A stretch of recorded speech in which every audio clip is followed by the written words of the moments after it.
যে কোনো হারেই কষ্টের ব্যাপার। একটা ম্যাচে definitely is a disappointing start, but let's hope for the best.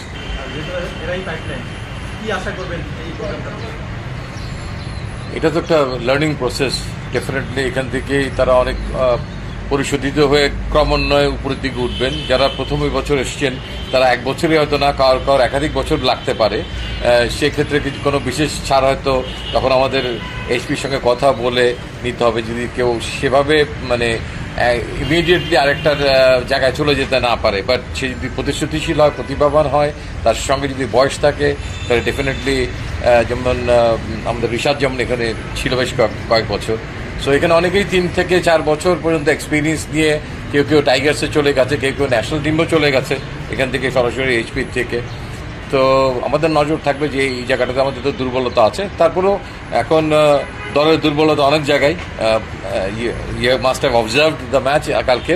তো আসলে দল হিসাবে প্রত্যেকটা ডিপার্টমেন্ট যেন শক্তিশালী হয়, ব্যাটিং, বোলিং, ফিল্ডিং সব সেগমেন্টের উপরেই নজর দেওয়া হবে। এবং আমরাও খুব কাছাকাছি থেকে অবজার্ভ করার চেষ্টা করব। এবং আমাদের হান্নান সরকার ডেডিকেটেডলি কাজ করবেন, এইচপিকে নিয়ে সঙ্গে থাকবেন। এবং আমরাও সবাইতে অ্যাসিস্ট করব এবং ঢাকার বাইরেও যাব তাদেরকে আরও নিবিড়ভাবে পর্যবেক্ষণ করার জন্য অনুশীলন চলার সময়। খুব কম সময় মানে প্রধান নির্বাচক হিসেবে আছেন, 2-3 মাস রয়েছে।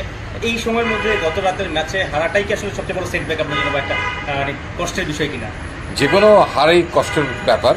এবং এখানে একটা ওয়ার্ল্ড কাপের জন্য আমরা একটা প্রস্তুতির মধ্যে দিয়ে আমরা যাচ্ছি। তো নিশ্চয়ই it's bit disappointing, no doubt about it, because একটা দুটো বিচ্ছিন্ন পারফরমেন্সের থেকে দল হারলেও যদি দলগত পারফরমেন্সটা ভালো হয়, প্রত্যেকটা ডিপার্টমেন্ট ওয়াইজ যেটা এক্সপেক্টেড ছিল সেই জিনিসটা ক্লিক করছে না। সেই জন্যই আই থিঙ্ক দুশ্চিন্তার কারণটা একটু বেশি। আমার মনে হয় আজকে আমরা এইচপির প্রোগ্রাম নিয়ে কথা বলতে এসেছি, সো দ্যাট এইচপির মধ্যে আমরা সীমাবদ্ধ থাকি। এই সময়টা মানে আমেরিকা এসছে হারাটা কি আপনাদের জন্য মনে হয় না যে একটু ভাবনার জায়গাটা, বা একটা ওয়ার্ল্ড কাপ কল শুধু প্লেয়ারদের জন্য না, ওয়ার্ল্ড কাপের জন্য আপনার জন্য হয়তো, বা এটা একটু আগে আপনি নিজেই বলছিলেন যে আপনারা দেখেছেন যে বেশ কিছু জায়গায় ডেভেলপ করতে হবে।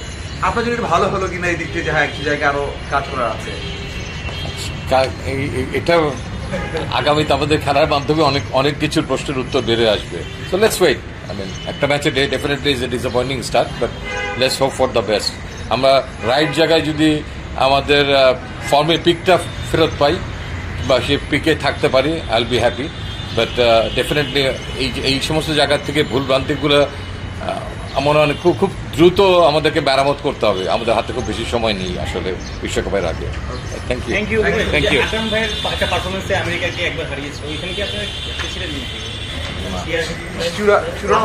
আমেরিকার সঙ্গে আমাদের 97 ছিল নেদারল্যান্ডের সঙ্গে।